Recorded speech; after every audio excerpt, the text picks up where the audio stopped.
Dear advocates,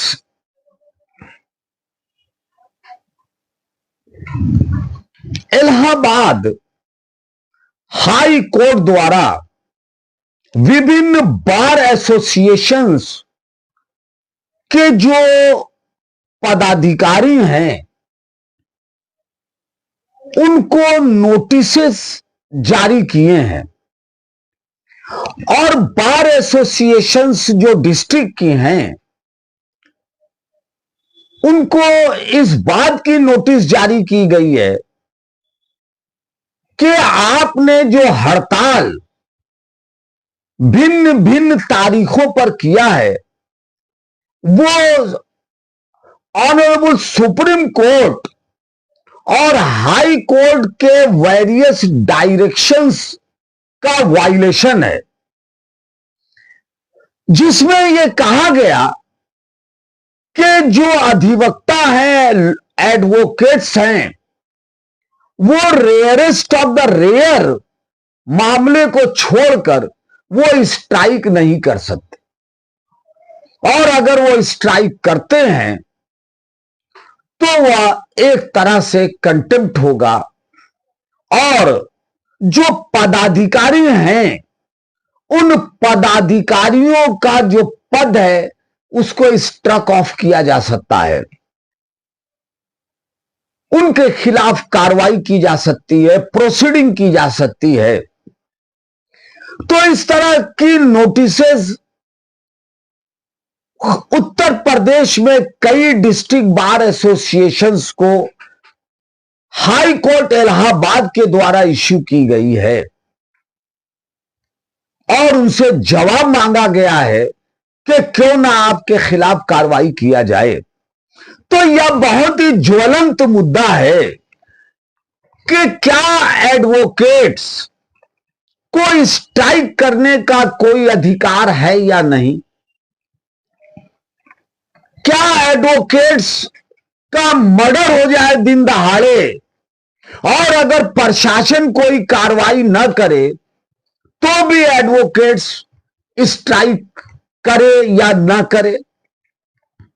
advocates, lawyers की जो स्थिति है, जो कोर्ट में स्ट्रक्चर की कमी है, अच्छे टॉयलेट्स, बाथरूम की, वॉशरूम की कमी है, कोर्ट के अंदर चैम्बर नहीं है एडवोकेट्स को, और वो सड़क पर और पुल के नीचे कुर्सी लगा के वकालत कर रहे हैं, और इसके बावजूद भी कड़ी धूप और आंधी और बारिश में चारों तरफ कीचड़ है, गंदगी है, सीवर बह रहा है,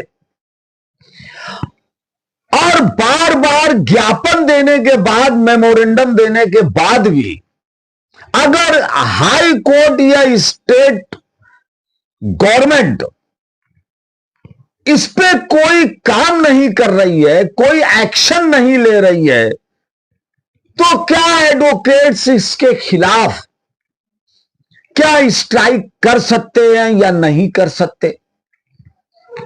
क्या इतनी संवेदनशील हाई कोर्ट या सरकार है जो काली रिबन बांधने से, ब्लैक रिबन बांधने से या मेमोरेंडम देने से एडवोकेट्स के सामने जो प्रॉब्लम है, जो वादकारियों के सामने प्रॉब्लम है, क्लाइंट्स के सामने, पब्लिक के सामने जो प्रॉब्लम है, क्या इतनी संवेदनशील हाई कोर्ट है?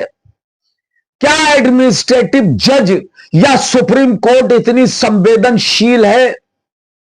या क्या उन्होंने संवेदनशीलता का परिचय 70-75 साल में, 75 ईयर्स में दिया? क्या सरकार इतनी संवेदनशील रही है कि उसने संवेदनशीलता का परिचय दिया? जजेस को बैठने के लिए अच्छे चैम्बर नहीं है, अच्छे कोर्ट रूम नहीं है, अधिवक्ताओं के लिए बैठने के लिए चैम्बर नहीं है, उनको कोई फैसिलिटी नहीं है सरकार की तरफ से या हाई कोर्ट की तरफ से, और इतने दिन तक आप उत्तर प्रदेश की कई जिलों में आप सर्वे करें, तो क्या सर्वे करने के बाद, इतने इतने साल गुजर जाने के बाद भी क्या कोई सुधार आया? बड़े बड़े 9 मंजिला 10 मंजिला एग्जीक्यूटिव के ऑफिसेस बनते चले गए, मगर क्या कोर्ट्स के रख रखाव पर और चैम्बर पर कोई सुविधा और कोई उस प्रांगण की स्वच्छता पर कोई दिया गया? तो आखिर सवाल यह पैदा होता है कि वो कौन सी मोडस ऑपरेंडी है कि अधिवक्ता अपने अधिकार के लिए, बेसिक नीड्स के लिए और जुडिशियल ट्रांसपेरेंसी के लिए वो क्या रुख अपनाए? यह बहुत बड़ा प्रश्न है। हम देख रहे हैं कि किस तरह से लेबर यूनियंस को खत्म कर दिया गया, लेबर राइट्स को खत्म कर दिए गए। तो सवाल यह पैदा होता है कि आखिर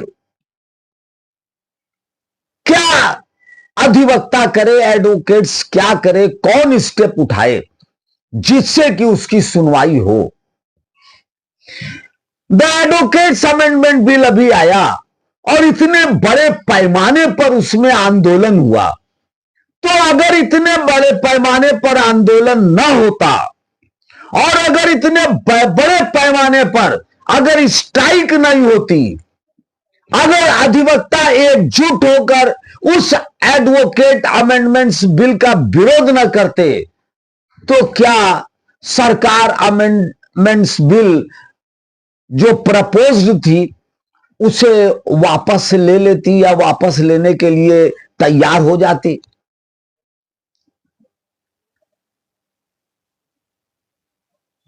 तो अगर स्ट्राइक न होती, अगर सारे अधिवक्ता एकजुट कर उसका विरोध न करते, तो क्या एडवोकेट्स अमेंडमेंट बिल को सरकार वापस ले लेती रिकंसिडरेशन के लिए? तो यह बड़ा ही ज्वलंत प्रश्न है। और इथिक्स और मॉरल की जो बात है, तो सवाल है कि सरकार कितनी संवेदनशील है। सवाल यह है कि कोर्ट्स कितनी संवेदनशील है। सवाल यह है कि हाई कोर्ट और सुप्रीम कोर्ट कितनी संवेदनशील है, उसके एडमिनिस्ट्रेटिव जजेस कितने संवेदनशील हैं। ये सारे यक्ष प्रश्न लोगों के सामने है। और बार और बेंच के बीच में जो कुछ भी होता है वो बेंच भी जानती है और बार भी जानता है, जज भी जानते हैं, जुडिशियरी भी जानती है और एडवोकेट्स भी जानता है कि कोर्ट में क्या क्या हो रहा है। तो ये सारे प्रश्न हैं जो हमारे सामने है कि आखिर एक बार और बेंच के रिलेशंस अच्छे कैसे बने, जुडिशियल प्रोसीडिंग में किसी भी तरह का व्यवधान न डाला जाए, strike rarest of the rare case में हो और हड़ताल न हो, लोगों को न्याय मिले, जस्टिस मिले।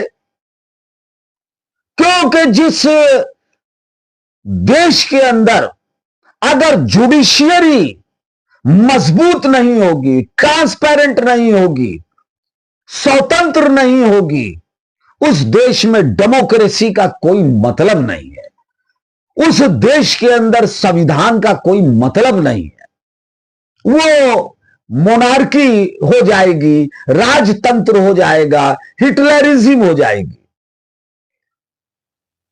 तो ऐसी स्थिति में यह बहुत ही महत्वपूर्ण प्रश्न है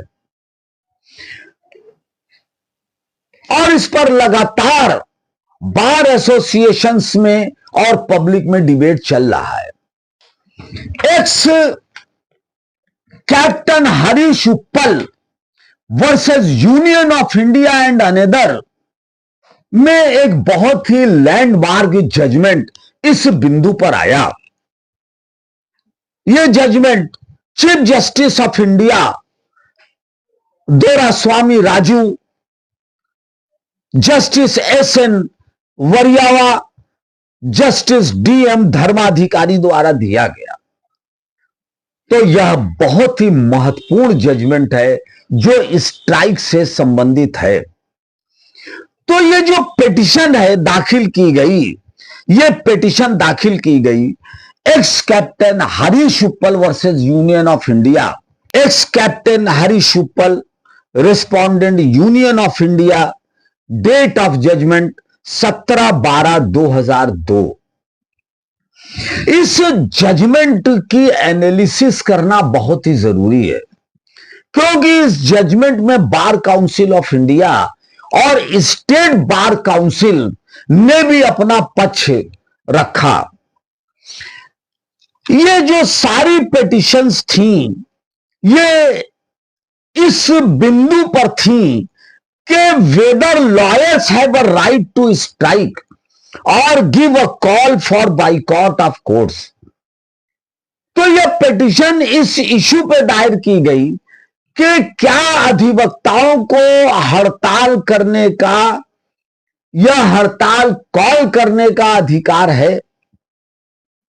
in all these petitions a declaration is sought that such strike and और calls for boycott are illegal. तो ये जो बाइकॉट्स हैं या जो हड़ताल लॉयर्स करते हैं, ये इलीगल है और आदेश जारी किया जाए कि कोई भी अधिवक्ता या बार एसोसिएशन स्ट्राइक न करे। तो इस पिटीशन पर ऑनरेबल सुप्रीम कोर्ट ने काफी डिटेल सुना और बार काउंसिल ऑफ इंडिया वह सारे बार एसोसिएशंस को नोटिस इश्यू हुई कि वो अपना पक्ष रखें कि इस बिंदु पर, इस इश्यू पे उनके क्या विचार हैं। तो इस जजमेंट में x captain Harish Uppal versus Union of India and another, इस जजमेंट में जो बहस की गई और जो पहले जो ऑर्डर्स और जजमेंट हुए हैं उनको रिफर किया गया। In writ petition C civil number 821 of 1919 an interim order came to be passed. This order is reported in 1995